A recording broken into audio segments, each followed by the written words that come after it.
episode of the Fairway to Retail Success is brought to you by AGM vendor partner T-Commerce, the online retail solution for golf facilities.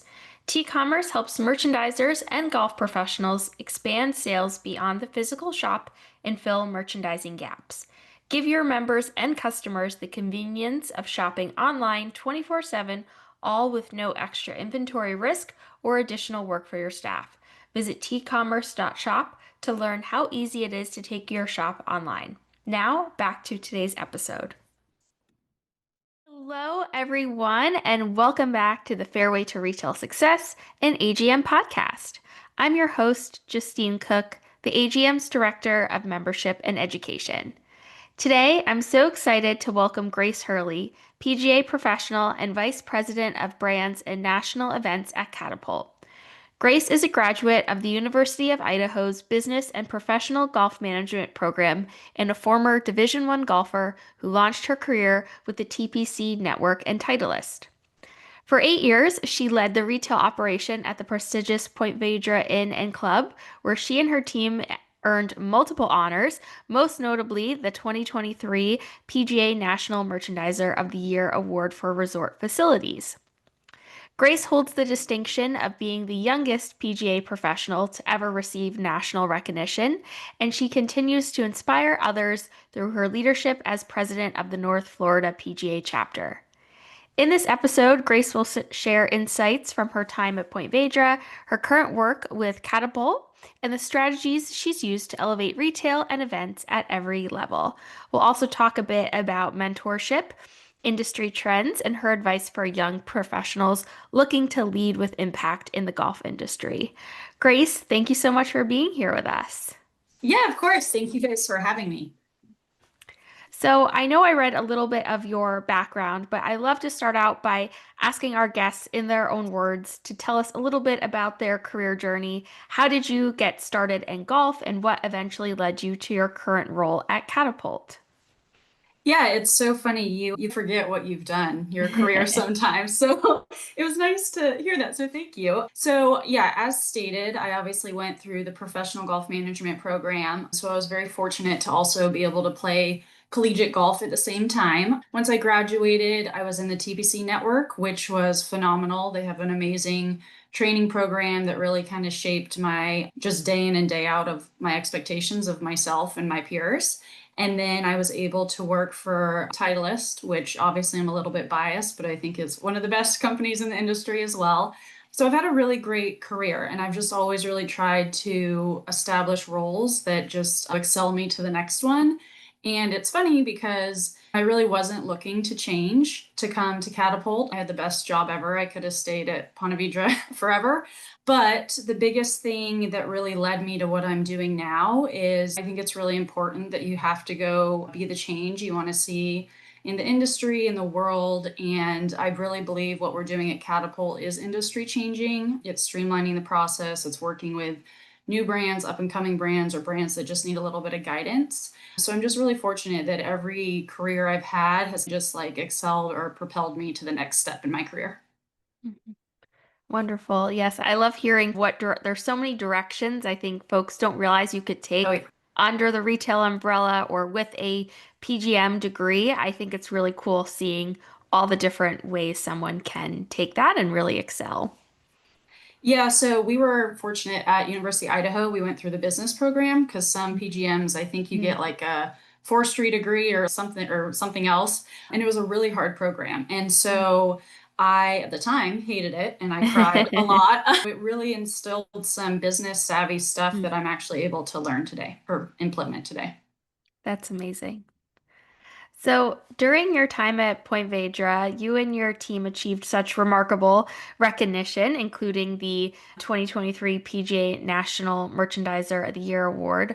Are there any key retail leadership strategies or philosophies that you think really drove your retail success while at that property? Yeah, I would say we did a lot of things. The biggest thing that we did is we really built a culture of buying. Mm, So we made people want to come in and shop, whether that was with our attention getting and storytelling displays, or it was the attitude of everyone just on the floor being very welcoming, our daily interactions. A big thing I really challenge the staff to do and myself is also pay attention to what people are wearing Mhm. because they're buying it somewhere. And if they're not buying it from us, then we should start to carry it. We made people feel very welcome. We joked around that sometimes we'd have to kick people out of the golf shop because we're like, okay, you've been here too long, you've spent too much money. But we offered member incentives, so they would come back to us and really shared a lot of loyalty. We also built a lot of trust. So whether it was for family gifting or like corporate gifting for their company, they felt like they could come in and we weren't just a golf shop. We were full-blown retail amenity. We built opportunities for people to come and get discounted product, but still get the highest level of product. So we just really built a culture that people wanted to be around. That's great. And I like how you mentioned folks, you had to almost encourage them to leave. I think a lot of Yes. times people have the opposite problem of getting people in the doors. So I think that really speaks to that you created that welcoming and nice environment that retail is celebrated in those places, I find, in those types of shops where it's places where people want to spend their time. Yeah, and we're seeing it now, whether it's promotions or just get people in the door, whether it be a holiday and or just an exciting time. Like if you can have people invited in without just like dragging them in, I think social media has really helped with that, with marketing Mhm. and everything. People work hard for their money, so we were very fortunate that they wanted to come spend it with us. Amazing. So, as someone who's managed both high performing teams as well as high profile events, what are some of your go-to methods for either team development or motivation, especially across really busy, multifaceted operations like so many golf operations typically are? Yeah, at the end of the day, we are in the hospitality industry Mm. and you have to be the fun. Yes, it's important to execute and take things seriously, but it's also really important and easy to do it with a smile, do it with a good attitude. So, fun is contagious, smiles are contagious. Everyone has a bad day. If you have no idea what they're going through and you can be the best part of their day, I think it's really impactful. So, as a manager, I really try to lead by example. So obviously, if you see your manager or your coworkers like working hard, but also having a good time, it allows you and your staff to really also do the same. I think I'm basically the dictionary version of work hard, play hard. Because we did and we still do a lot of that. You know, it's also interesting. I'm reading this book, and there's a chapter that speaks about how your manager and your coworkers and just work atmosphere in general is really important to your life and your mental health. And it's just as important as your family and your spouse or anyone you really surround yourself with. So I think it's really important for people to make sure that the person they're working for and or around really respects their work ethic, what they bring to the table. And if they don't make that really aware, it's okay to celebrate yourself sometimes. And with that being said, you know, it's okay to celebrate others because they might need that day. It's important to be people's cheerleaders, and no one is good at everything. Even we all think we're all good at everything, but we all need each other. So Sure. our strengths may not be someone else's strengths, and our Mhm. weaknesses definitely aren't other people's weaknesses. So I think it's just important to surround yourself with a really good team.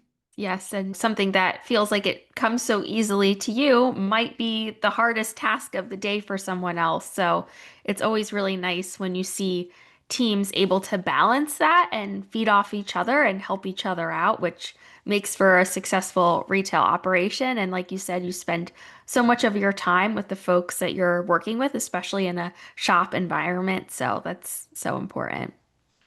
Yeah, I mean, there was countless times where, you know, whether it was me having a bad day or someone else having a bad day, and people would just like on our team finish each other's sentences because Mhm. we'd either give that look of desperation, Yes. or if you're hanging something and you have 20 shirts on your hand and someone walks in and asks like, "Hey, do you have this in the back?" And the last thing you want to do is go in the back. Like you A, have to look around for help from your team, or B, you have to be that help. I think it's really important out there in the industry that we all also recognize that because there's a lot going on. We're all Mhm. really busy. Yeah. Yes, definitely. So you've been a leader now in both the resort retail side and now broader brand strategy at Catapult. So over your career, how has your approach to vendor partnerships and brand alignment and that brand piece evolved over the years?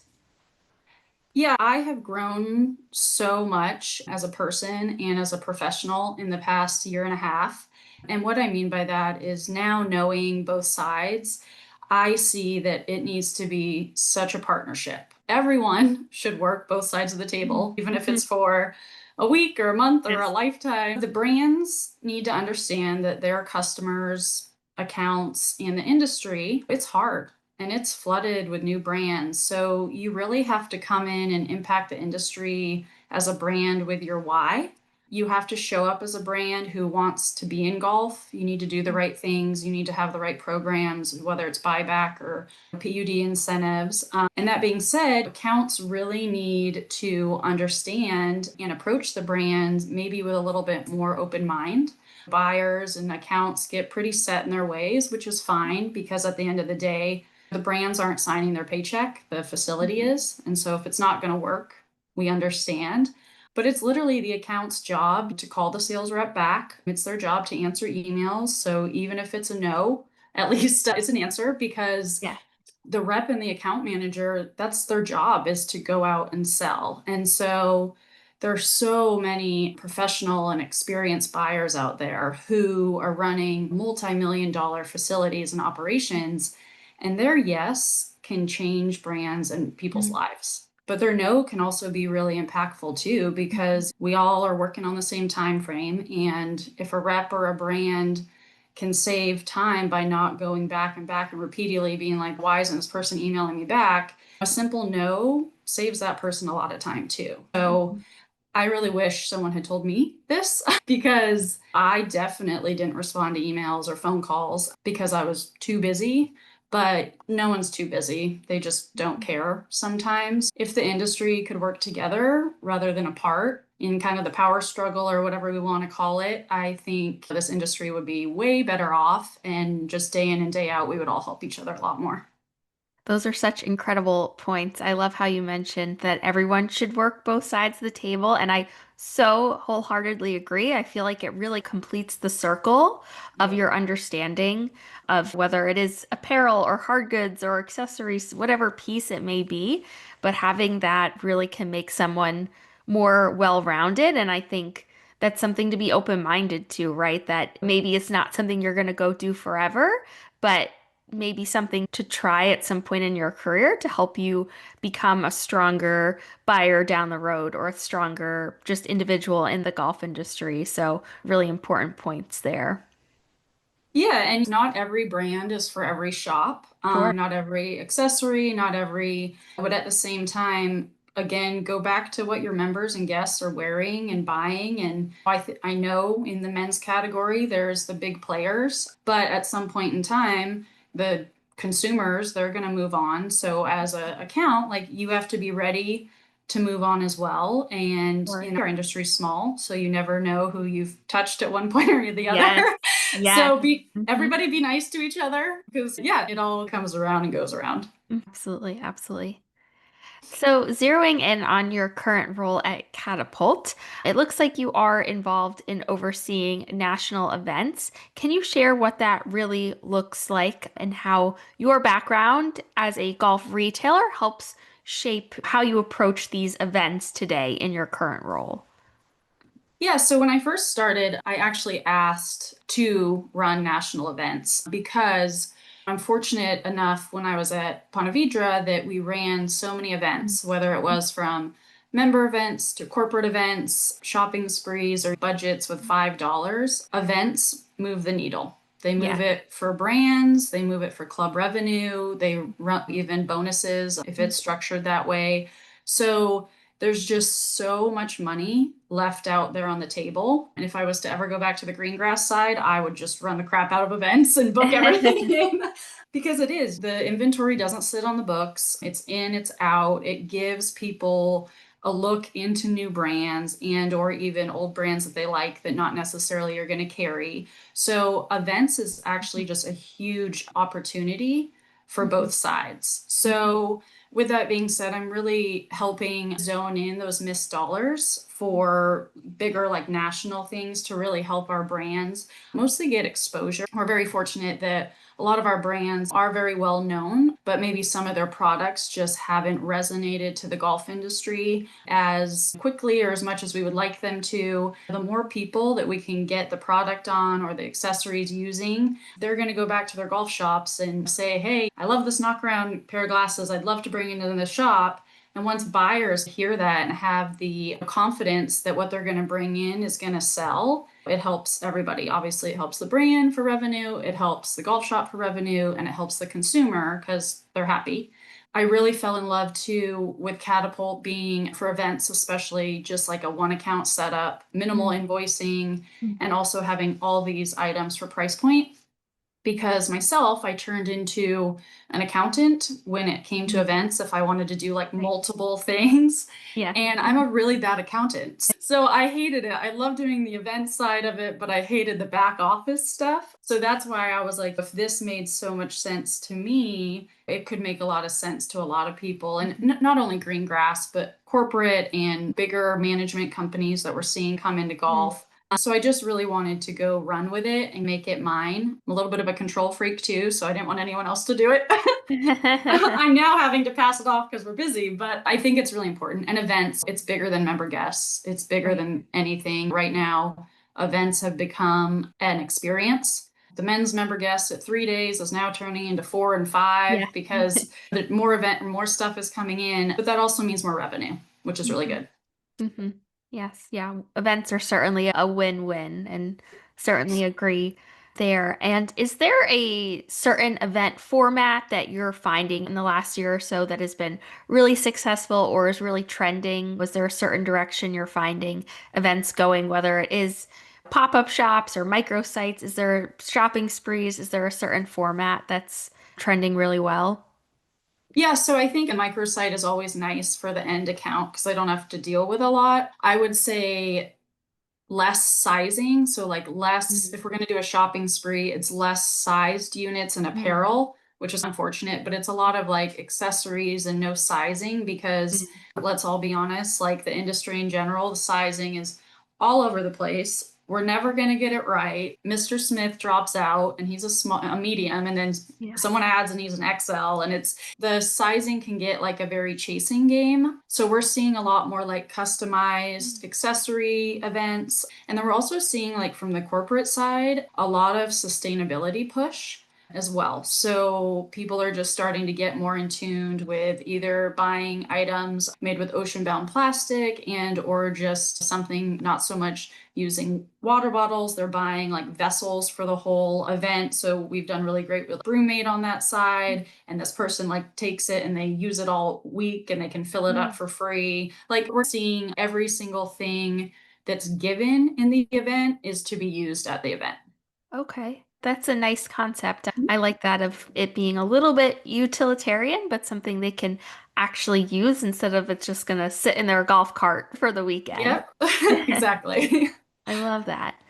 So you're certainly known as a mentor in the golf industry. What advice do you give to young professionals, perhaps just beginning their path in golf merchandising or golf operations?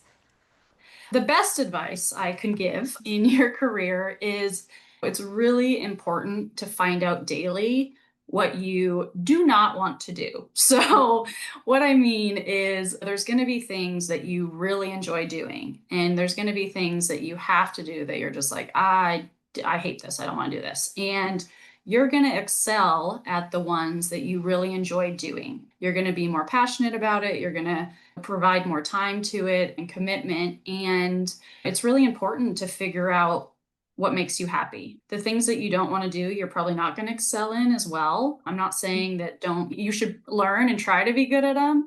But I think as a younger or even older, anywhere you are in your career, if you can utilize your skill set, you're going to help the team out. If everybody can utilize their skill set, and it goes back to not everyone's good at everything, but we can all help each other out. So again, I'm horrible at math, totally hated it. I receiving was horrible at it. And I didn't even mean to do this, but I would spend and mess up so much that they finally hired someone to do it for me because I was just like, I am so inefficient at this. Like, Mhm. I could be out on the floor selling and doing all this stuff, yet I'm chasing my tail trying to fill out Excel sheets. And I was just really bad at it. Until this day, I still am not very good at it, but I'm trying. I think you have to go find what makes you happy.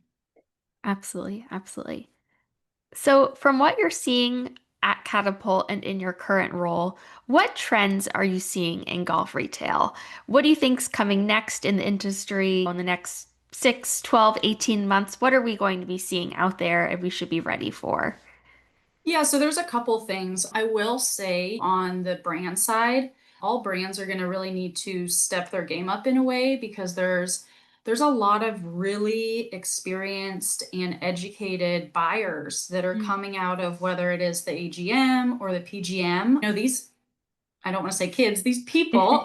It used to be a buyer, used to be maybe a retirement job for someone who also answered the phones and stuff like this. But retail and buying has become such a revenue driver, and you need an experienced person into that role. And with that becomes obviously they have expectations, products right, logos, all this stuff. And brands are going to need to step up to the expectations of the buyers. With that being said, back to my point is it's a partnership. So the buyers and the accounts just need to have open conversations of, hey, if we're going to put the dollars and stuff towards you guys, these are our expectations. We're also seeing a lot of category dollars moved elsewhere. So the ever struggling category of female apparel. We've all dealt with it. It's Right. sometimes a slow mover, and a lot of people are starting to move those dollars towards the kids category because people are spending money on kids and pets. People aren't trying to fight it anymore. They're just literally putting square footage, they're putting dollars, they're using fixtures, and it's been really successful. We've seen it grow with our kids brand Foxton Fairway, and he has done a phenomenal job. But the biggest thing is the industry also just needs something to reinvigorate the female category. And I think there's a lot of brands out there that are trying and doing a really good job. But it just all comes down to square footage. Sure, yes. It's been nice to see juniors grow and have more options. I remember even 5 years ago, there were much fewer options, or something like pets, like you mentioned, that's something that consumers spend their money on. So that's interesting to see how that'll develop over time. Yeah, especially with the juniors, the number one and two selling sizes is 2T and 3 and 4, Wow. whether it's for gifting or those kids just grow so quickly. But the biggest thing is the members and the guests, like they either have a family or they're grandparents. So it's Mhm. always that opportunity when we ask accounts, like, do you sell juniors? And they're like, we've never really tried it. And so I'm like, you don't know if you don't try it. Bring in 12 pieces and see how it goes, and we usually are getting a reorder within 2 to 3 weeks. That's awesome. That's terrific. So, one last question as we wrap up here, going back to the working both sides of the table and getting that varied experience, what insights can you share about transitioning from the golf shop leadership side of the industry into a broader industry role like the one you have now, perhaps for professionals who are maybe considering their next chapter or a chapter down the road? Yeah, life and careers are short. They feel very long at times. If you wake up and you don't want to go to work and you don't want to stand behind a counter or you don't want to hang shirts or fold shirts, there are so many avenues in golf, as you mentioned earlier. You can go do whatever you want and whatever makes you happy. It used to be like you graduate or you come into golf and then you work behind the counter and then you're assistant, then you're head pro, then you're a general manager, which is a great thing. And a lot of people still want to do that. If you like being outside and you like people, you can go manage a caddy program. There's amazing caddy programs out there, or you can even go train the outside service staff. And that's not looked at anymore as like a retirement or a secondary job. That's a career for a lot of people. If money drives you, go get into sales. If you like paperwork, go be a big accounting manager at one of these, whether it's a Hampton or Escalante or the big buying groups. So there's really a place for everyone in the industry. And it used to be you had to play golf, you had to be good at golf to work in the industry. And now you just have to have a passion. And I think passion it drives everyone. And I think we're very fortunate in our industry.